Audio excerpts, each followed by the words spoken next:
Voltando aqui o vídeo, irmãos, porque encheu aqui meu cartão de memória, mas eu vou voltar aqui, tá? Aonde encerrou.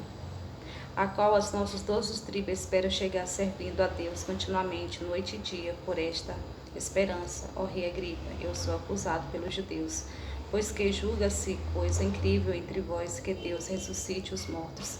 Bem tinha eu imaginado que contra o nome de Jesus Nazareno devia eu praticar muitos atos, o que também fiz em Jerusalém, e havendo recebido o poder dos principais dos sacerdotes, encerrei muitos dos santos nas prisões, e quando os matavam, eu dava o meu voto contra eles, e castigando-os muitas vezes por todas as sinagogas, os obriguei a blasfemar, e enfurecido demasiadamente contra eles, até nas cidades estranhas os persegui.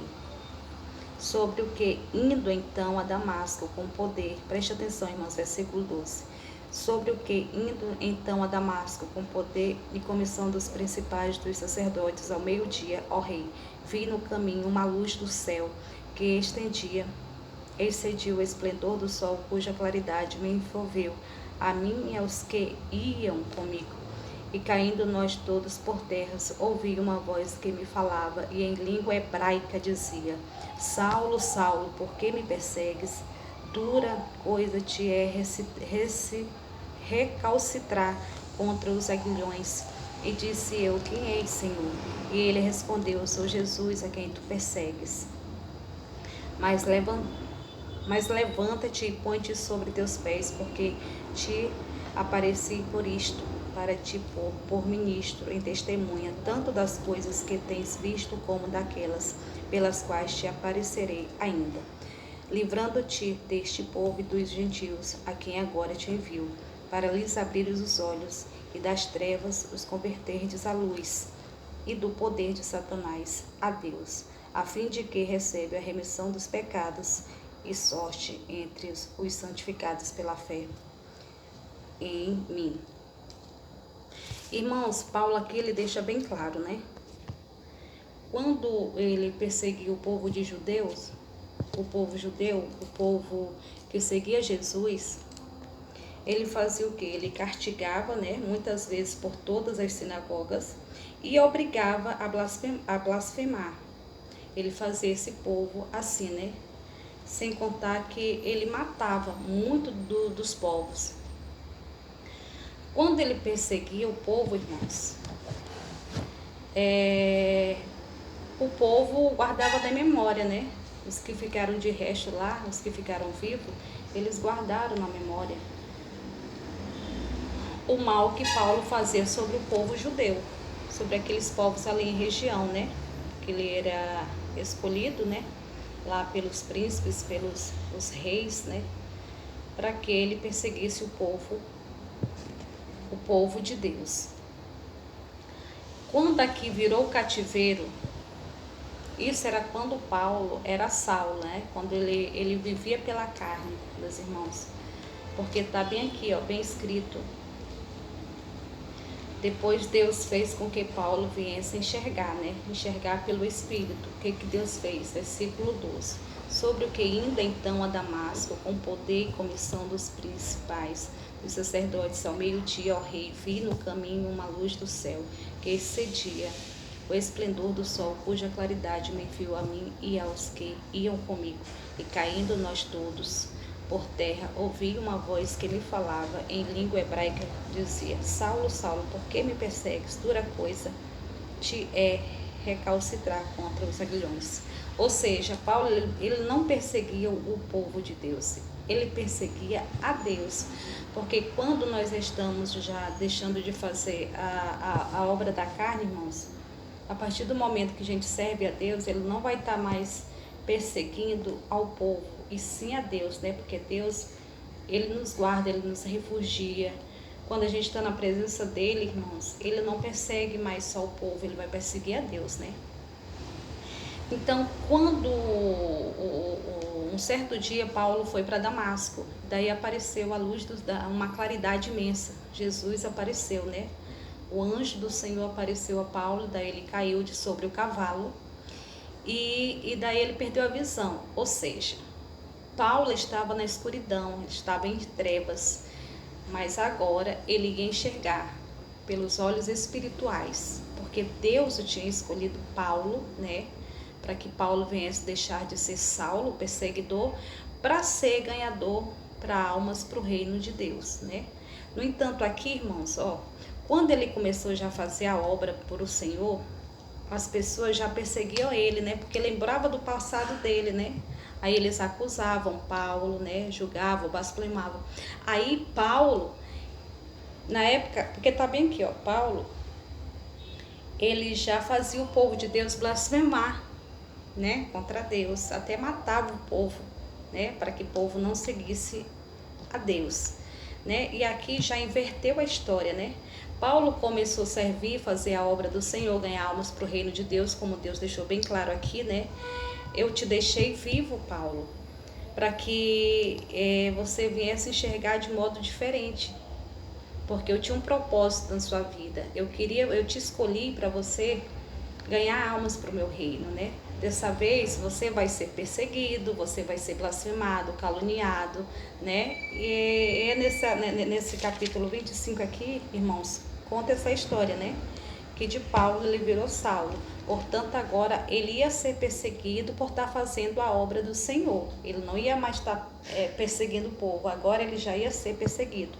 Mas, irmãos, é mais fácil a gente sendo perseguido, passando por lutas e aflições, estando na presença do Senhor, do que estar sem a presença, né? Porque sem a presença, irmãos, é mais difícil, né? A gente está totalmente em trevas, né? Sem a presença do Senhor. E aqui o Paulo, ele já não estava mais perseguindo, ele já estava sendo perseguido. Mas aqui deixa bem claro, irmãos, essa perseguição dele aqui, aí Deus, quando os judeus amavam ciladas, vem aqui, ó, versículo 12. Versículo 12 do capítulo 23. E quando já era dia, alguns dos judeus fizeram uma conspiração e juraram, dizendo que não comeria nem beberia enquanto não matasse a Paulo. E eram mais de 40 os que fizeram esta conjuração. E estes foram ter com os principais dos sacerdotes e anciões e disseram: conjuramo-nos sob pena de maldição, a nada provarmos até que matemos Paulo. Aqui, irmãos, os judeus, o povo judeus, ele estava tão injuriado por conta de Paulo já, né? Ele já estava até tentando armar cilada, fazendo jejum, né? Para que viesse matar Paulo. O versículo 3 aqui do capítulo 25 diz, ó, pedindo como favor contra ele que eu fizesse via Jerusalém, armando ciladas para o matarem no caminho. Mas quando Paulo já estava no Espírito, não estava mais pela carne, o Espírito Santo vinha e revelava essas coisas a Paulo, né? O lugar, por exemplo, eles armavam cilada, os judeus armavam cilada numa cidade, o Espírito Santo já testificava: olha, Paulo, você não vai ficar ali, você já vai para outro lugar, porque por isso é que é bom, irmãos, a gente andar no temor de Deus, porque maior é aquele que está conosco, né? Que é Deus. Então, quando a gente está na presença dele, não tem cilada, não tem armações, não tem levante, não tem nada, não tem nenhuma barreira, irmãos, que venha atrapalhar o que Deus quer fazer nas nossas vidas. Tão tal que aqui diz, ó, no capítulo 23, versículo 11, diz assim: e na noite seguinte, apresentando-se-lhe o Senhor, disse: Paulo, tem ânimo, porque como de mim testificaste em Jerusalém, assim importa que testifiques também em Roma. Ou seja, Paulo ali diante de tantas aflições, né, perturbações, perseguições, ele ficava amedrontado, porque, irmãos, nós somos seres humanos, claro que a gente vai ficar amedrontado, né, quando a gente está sendo perseguido. Nós estamos aqui no meio deste mundo aqui, lutando com leões, né, com um bando de coisa aí, e só Deus para nos defender. Claro que Paulo ia ficar amedrontado, tão tal que Deus diz assim: Paulo, anima, tenha bom ânimo, eu vou na tua frente, maior é aquele que está contigo. Não te desanime, não se desespere, não tenha medo. Vá, porque eu estou indo na tua frente. É assim que Deus estava falando para Paulo, né? Porque você está testificando de mim. Ele diz bem assim, ó. Como testificaste de mim em Jerusalém, assim importa que testifiques também em Roma. Ou seja, se prepararam a armadilha para Paulo em tal lugar, em tal cidade, né?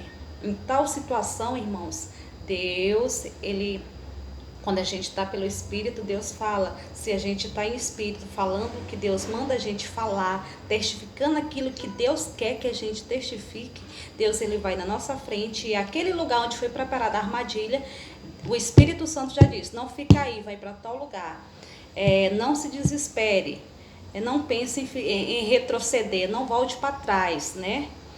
Porque eu vou na tua frente, então vá, tenha bom ânimo, tenha coragem, eu vou na tua frente. Então, gente, o que Deus está querendo passar aqui para nós, que mesmo que preparem armadilhas, ciladas, né? Mesmo que venham tentar nos tirar do foco da direção do Espírito Santo, o Espírito Santo, ele nos testifica, ele nos alerta, né? Ele vai na nossa frente, nos dá coragem, nos dá bom ânimo e diz, maior é aquele que está convosco, por isso não temas, tem bom ânimo, pode ir sem medo. Então, irmãos, andando pelo Espírito é assim, a gente, porque na palavra do Senhor diz, né, que o Senhor, ele se aperfeiçoa na nossa fraqueza. Nós somos fracos, nós somos falhos, nós somos seres humanos. Mas quando a gente está na presença do Senhor, a gente se torna mais forte. Quando a gente passa a entender os mistérios, né, da Bíblia, a gente se torna mais forte, mesmo sendo fraco, né? A nossa carne deixa já de existir e nós vivemos através do Espírito Santo. Então, está entregue a palavra que o Senhor, né, quis que eu revelasse a vocês. Até o próximo vídeo, se assim Deus me permitir, eu estarei aqui com vocês. Peço a vocês, irmãos, que vocês ouçam a palavra do Senhor, né?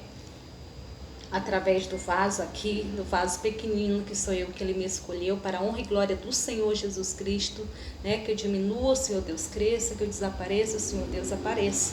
Né, que vocês venham dar crédito à palavra do Senhor, né, porque, irmãos, eu confesso a vocês, não é fácil não é fácil a gente fazer um vídeo aqui diante das redes sociais, não, porque tem tanto levante, irmão, que só eu, as panelas se caem, as portas abrem e fecham, e é um barulho mesmo, é complicado, não é fácil, mas a gente guiado pelo Espírito Santo, né, se torna mais fácil.